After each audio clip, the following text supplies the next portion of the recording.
What's up, Team Buckhouse? Johnathan Buckhouse here, and today we're gonna do another resort review. This is the series where I go to a new ski resort, I break it down with 10 categories. The scores are from 0 to 10, and we're trying to figure out how good is the ski resort. Should you come here? Should you plan a vacation here? Who is this ski resort for? Now, in the 10 categories, we rate them from 0 to 10. 0 being not applicable, they don't have it at all. 1 is terrible. 5 is average, and 10 is best in the world. This is like the best you can get. Now, once again, this is not only just a series, but this is something I have a goal to do, is ride every resort in the United States. So we're gonna ride every resort. We're gonna make a resort review on every resort. So if you're new to the channel, hit that subscribe button because I wanna help you guys with your skiing and snowboarding. If you're a skier, subscribe to the channel. I snowboard, but there's gonna be a lot of information for you skiers out there. But also, if you want to check out my progress and how I'm doing, I'm over 70 ski resorts on the 460 ski resorts in the United States. So check out my little resort map. It's a link in the description. It has all the resorts in the United States. It's really cool to just look around. But the green dots are the resorts I've been to. You can click on them.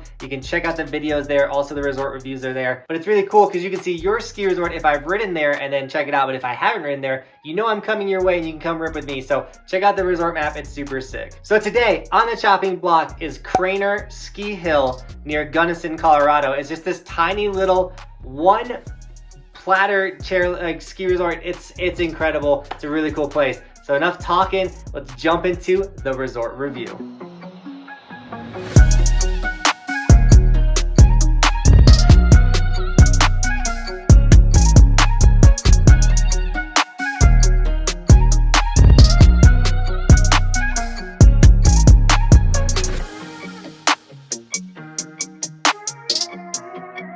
So category number 1, lift prices. And dude, Cranor came in at a whopping 9. It is $20 to go ride there for the day. That's incredible. Probably one of the best prices you can get in Colorado. Definitely, I just have a feeling anything that's gonna be 20 or lower is gonna get a 9 on the scale. Like, that's insane to go snowboarding for $20 in Colorado. Vail is $220 to go snowboard at. So it's kind of your comparison right there.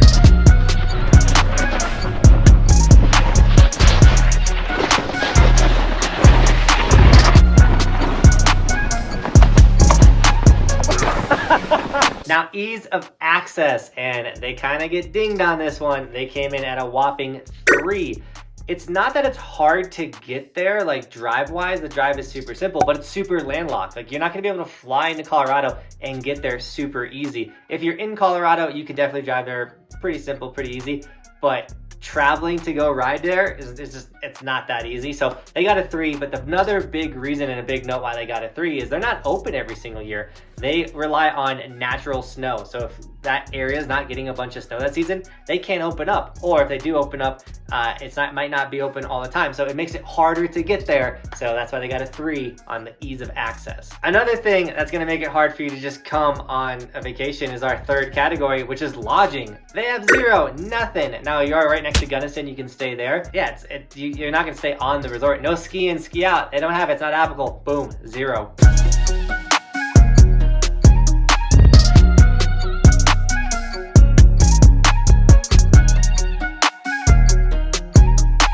Now, lifts.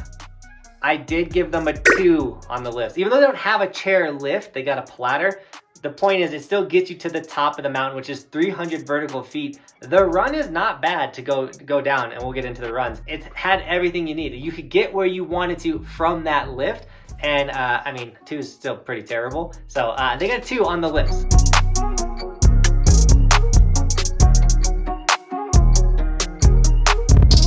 Now, the runs, 300 vertical feet. That's like bigger than some like Minnesota, Wisconsin hills out there. And yeah, I would say the runs were good. They had like a cat check option if you wanted to. You could kind of just send it anywhere you wanted. There was no tree riding. But the fact you could just go ride whatever you want, send it at your own risk type thing, it was cool, it was fun. I did give them a 3 because it's got a lot to it. You gotta be creative. Now, the terrain park. Surprisingly, they had one, kind of. They had a bunch of jumps that kids would make, and then they would just put flags next to it and then claim it as their jump, which is super sick. They did have a section actually where it looked like they kind of did some dirt work and had like a landing, which was cool. And they put in the sketchiest log rail. So they had features It was all super sketchy. It was all like backyard park style. So they got a 1, which is terrible for the park, but it was still fun. I mean, if I'm on my snowboard, I'm having fun, so it's hard to judge it. But they did have a ton of rails and stuff tucked to the side, so maybe we showed up and they didn't have enough snow to set them up, or maybe they didn't have a guy to volunteer to put in all the rails and things. So there could be a better park there, but from what I rode, I got a 1. Food! You want to eat when you go to a ski resort, and they actually had food there, but we give them a 2, which I think might be too high, because there's this like normal like concessions, but like concessions at like your junior high volleyball game or like football game. They had like ramen was like one of their main things that they were giving out. But yeah, they had food there,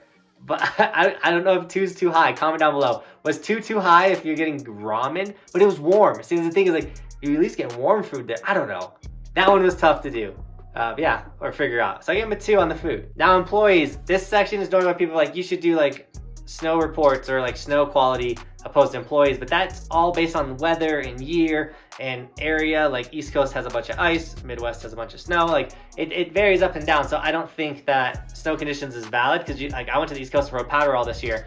So like that's not fair, because like the conditions are just, it's hit or miss, you know what I'm saying? So we do employees instead, because an employee can make or break your trip. You can show up to that ski resort and have the sickest employee that lets you do whatever you want, or they help you like get your tickets, whatever, and you're like, dude, that was awesome. Or they make the best ramen in the game and you have a great lunch.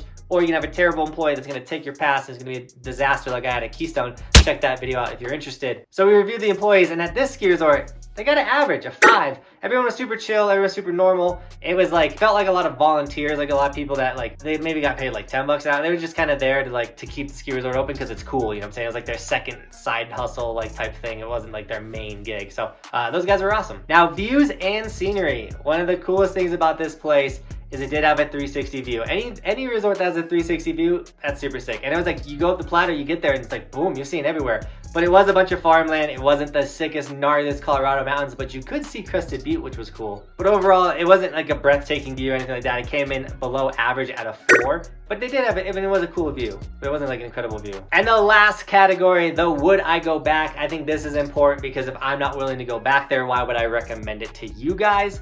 But this one's a little different, because it got a 2 on the would I go back. But honestly, it's a sick place. I think everyone should experience it. It's Colorado's second smallest ski resort. We'll get into Colorado's smallest ski resort, which is actually the smallest ski resort in the United States. But it's so unique, it's so cool to go to a ski resort that only has a platter, it's just a hill in Colorado. If you're a Colorado rider and you have no reason to go to Midwest or RIP, this is like a cool way to experience almost what it's like to snowboard in Minnesota, Wisconsin, but in Colorado. It's, I don't know, it's unique, it's special. It's not open every single year, so if you can catch it at the right time, if you're in the area, definitely do it. But yeah, I got a 2 on the would I go back, because I can't go back. I gotta go ride 100, 300 other resorts, dude. We gotta get this thing done. But it was a sick place. I definitely enjoyed it. So we're gonna get to their final score, but before we do, who is this ski resort for? And it's for everybody that smashes the like button to help this video get to other people. That's kind of a joke, but please smash like. But really, this ski resort, I think, is honestly for like the locals of Gunnison or people in the area. It's kind of a way for them to like get their legs back or jump on it. But also, I think it's a perfect resort for the broke Colorado kids that they want to go snowboard, but they can't afford a Keystone Pass, but they're like getting into snowboarding and they're kind of reckless and they just want to have fun with their homies.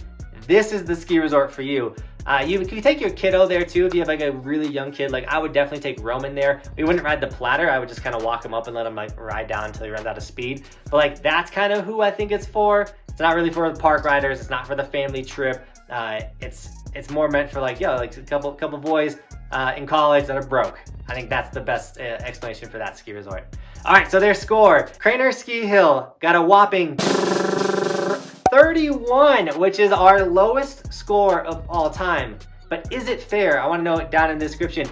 This ski resort's sick. It's got a lot of specialness to it, but it comes in so low on the ranking because it's lacking stuff like a big ski resort has, like lodging, full-blown kitchen, stuff like that. So I don't know, guys. Let me know in the comments down below. Is it a fair score to give them a 31? I mean, it's definitely a fair score the way we rate things, but like, do you think you'd go to this ski resort? Is it sick? I don't know. I want to know what you guys think, because these resorts, they're not all over the place. Like Colorado only has like 4 ski resorts like this one that are just like that special, and it's all about the love and passion of skiing and snowboarding. where then you also like the majority of Colorado ski resorts are like mega corporations that just want your money, and it's just like blah, blah, blah, blah. You know what I'm saying? But with that, I hope you guys enjoyed this video. If you did, consider checking out the other resort reviews if you're trying to plan a vacation or anything in Colorado or all over the United States, because we're going everywhere in the United States. Check out the resort review playlist. We have done a resort review almost in every region of the United States. So like we're all over the place. We're crushing it. I'm really excited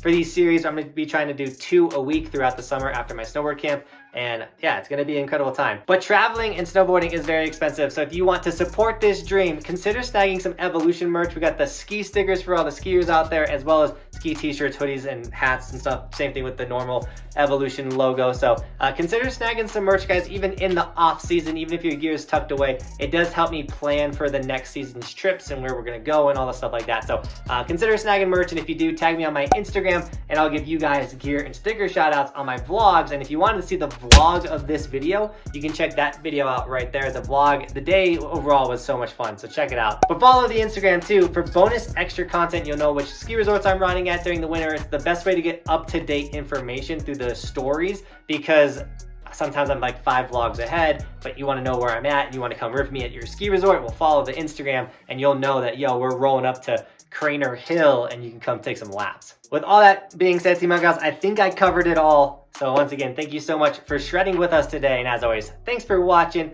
Keep evolving. I don't know if I gotta keep evolving. Keep evolving, and we'll see you guys tomorrow with another video, because we're the only channel posting daily snowboard content, even throughout the summer. I'm on top of the ocean, living like life ain't frozen, feeling my feet been chosen for something other than motion, yeah. Mama told me I'ma be somebody. I ain't never gonna need nobody, no, no. I ain't never gonna need nobody, no.